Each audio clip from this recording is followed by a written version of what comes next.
नुकताच केंद्र सरकारने मराठी भाषेला अभिजात भाषेचा दर्जा दिला आहे। मराठी भाषेला अभिजात भाषेचा दर्जा मिळण्यासाठी जे काही पुरावे ग्राह्य धरले गेलेत, त्या पुराव्यामध्ये सर्वात महत्त्वाचा पुरावा म्हणजे पुणे जिल्ह्याच्या जुन्नर तालुक्यातील हा जो नाणेघाट आहे, नाणेघाट परिसरामध्ये असणारे ह्या ज्या लेण्या आहेत व ह्या लेण्यांमध्ये जो कोरलेला शिलालेख आहे, हा शिलालेख मराठी भाषेला अभिजात भाषेचा दर्जा देण्यासाठी खूप महत्त्वाचा ठरलाय। आपल्यासोबत आहेत इतिहास अभ्यासक विनोद खोत सर, काय सांगाल मराठी भाषेला अभिजात भाषेचा दर्जा मिळालाय आणि त्याच्यामध्ये जुन्नर तालुक्यातील ह्या ज्या लेणी आहेत त्यात कोरलेला हा शिलालेख महत्त्वाचा पुरावा म्हणून ग्राह्य धरलाय। नमस्कार। खरं तर खूप आनंदाची आणि अभिमानाची बाब आहे की काल जेव्हा संध्याकाळी ही बातमी टीव्हीच्या माध्यमातून कळाली, एक वेगळा आनंद झाला। कारण खूप वर्ष यासाठी महाराष्ट्र झटत होता की अभिजात भाषेचा दर्जा या भाषेला मिळणं खूप गरजेचं आहे आपल्या माय मराठीला। कारण म्हणजे अगदी संत ज्ञानेश्वरांनी सुद्धा 13व्या शतकामध्ये मराठीचे बोल हे किती कौतुकास्पद आहे याचं वर्णन केलेलं आहे। म्हणजे मध्ययुगीन कालखंडात तर भाषा अस्तित्वात होतीच, पण त्याच्याही अगोदर अगदी सातवाहन म्हणजे जे महाराष्ट्राचे पहिले ज्ञात सम्राट आहे त्यांच्या काळातही मराठी ही बोली भाषेत का होईना पण ती अस्तित्वात होती स्वतंत्रपणे। आणि याचाच पुरावा म्हणजे हा शिलालेख। खरंच म्हणावं असं वाटतं की लाभले आम्हास भाग्य बोलतो मराठी, जाहलो खरेच धन्य ऐकतो मराठी। आणि हा तोच मराठी भाषा अभिजात भाषा बनण्यासाठीचा जो सगळ्यात जुना पुरावा जो या जुन्नर तालुक्यातील नाणेघाटामध्ये आहे, तब्बल 20 ओळींचा दोन्ही भिंतीवर असलेला हा महाराष्ट्रातला सगळ्यात मोठा शिलालेख, हा ब्राह्मी भाषेत लिहिला गेलेला आणि वाचनाची भाषा आणि त्या माध्यमातून कळालेले शब्द, कारण हा लेख पूर्ण वाचला गेलेला आहे आणि त्याच्यामध्ये महारठीनो, महारठी किंवा दक्षिणा दिना यासारखे, दक्षिणा दिना म्हणजे अगदी आपली आत्ताची मराठी दक्षिणा, दक्षिणा दिना दिली, अशा प्रकारे ते उल्लेख। आणि राणी नागनिकेने जी पहिली महिला सम्राज्ञी आहे, तत्कालीन महाराष्ट्राची कदाचित भारतवर्षातील पहिली महिला सम्राज्ञी असेल त्या काळामधली, प्राचीन काळामधली, आणि त्यांच्या काळात त्यांनी जे यज्ञ केलेले आहेत त्या यज्ञामध्ये जी दानं दिलेली आहेत त्यांचा उल्लेख या शिलालेखामध्ये खोदवला गेलाय। त्याचबरोबर विष्णू असतील किंवा निसर्ग देवता, मग त्याच्यामध्ये अगदी वायू असेल, सूर्य असेल, या देवतांचे सुद्धा उल्लेख याच्यामध्ये आलेले आहेत। आणि कारशापाणारी प्रसर्पक या नाण्यांच्या माध्यमातून किंवा प्राण्यांच्या माध्यमातून किंवा जमिनींच्या माध्यमातून जी दानं दिलेली आहेत त्यांच्या संख्या सुद्धा याच्यामध्ये लिहिलेल्या आहेत। साधारणतः शून्याचा शोध आपण फार अलीकडचा समजतो 6व्या शतकापासून पुढे, पण याच्यामध्ये 5 आकडी संख्या आपल्याला पाहायला मिळते। 2 आकडी संख्या जरी घेतली त्याला शून्याशिवाय ती अस्तित्वात येऊ शकत नाही।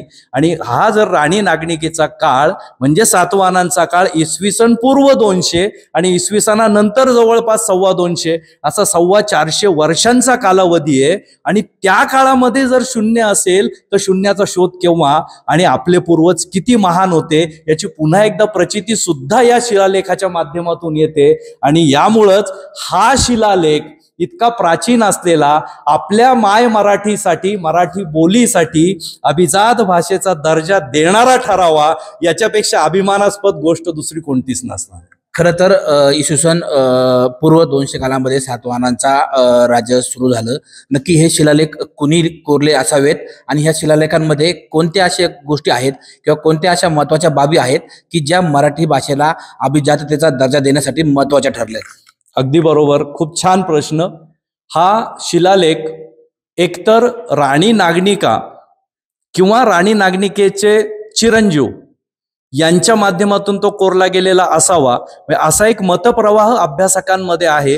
तो असं का, तर ज्या देवी देवता, ज्या देवतांचा उल्लेख आहे त्याच्यामध्ये यम आहे, कुबेर आहे, पण तो यम सुरुवातीला आहे। त्याच्यामुळं एक कयास कदाचित असा येतो की राणी नागनिकेचं निधन झाल्यानंतर त्यांच्या मुलाने हा खोदवला गेलेला असावा किंवा राणी नागनिकेच्या काळात तो निर्माण केला गेलेला असावा।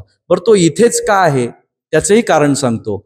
हा जो घाट आहे नाणेघाट, हा कल्याण, चौल, शूरपारक म्हणजे आत्ताचं नालासोपारा या बंदरामार्गे जे युरोपियन देशांशी आपले त्यावेळेस व्यापारी संबंध होते आणि तिथे हा त्यावेळेसचा इंटरनॅशनल ट्रेड रूट, आंतरराष्ट्रीय व्यापारी महामार्ग म्हणून हा वापरला गेलाय आणि तिथे ही जाहिरात म्हणून सर्व लोकांना परिचित होईल म्हणून जाणीवपूर्वक बहुतेक हा शिलालेख इथेच कोरण्यात आलेला असावा असं एक एक छोटासा अभ्यासक म्हणून माझं मत आहे. आणि राहिला प्रश्न की याच्यामध्ये काय काय आहे, तर याच्यामध्ये राजसूय यज्ञ असेल किंवा अश्वमेघ यज्ञ असेल, याचबरोबर असे वेगवेगळे 16 ते 18 प्रकारचे यज्ञ राणी नागनिकींनी केलेले आहेत.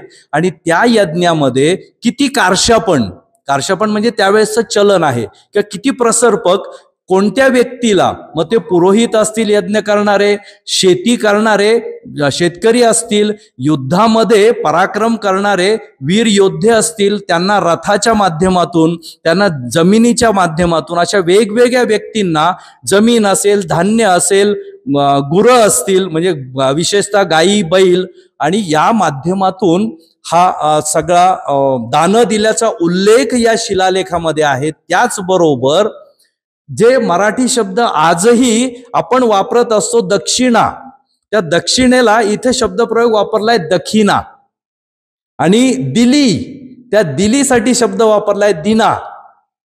असे पुन्हा राजसूय यज्ञ, अश्वमेघ यज्ञ, हे यज्ञ तर पुराणापासून आपल्याला प्रचलित आहेत.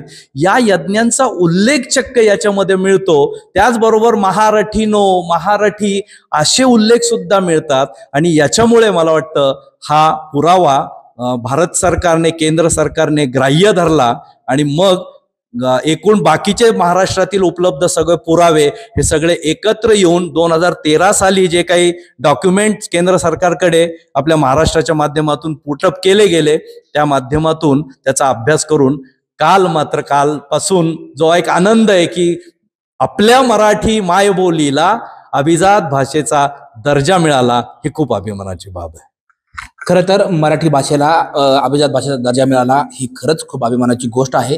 आणि त्या कामी जे पुरावे ग्राह्य धरले, त्या पुराव्यांमध्ये जुन्नर तालुक्यात असणारा हा नाणेघाटामधील हा एक लेणी समूह आहे. आणि या लेणी समूहामध्ये सुमारे 2000 ते 2200 वर्षांपूर्वी हा जो शिलालेख कोरला गेलाय, हा शिलालेख त्यासाठी खूप महत्त्वाचा ग्राह्य पुरावा धरला गेलाय. आणि या शिलालेखामध्ये आजही हा शिलालेख मूर्त स्वरूपात आहे.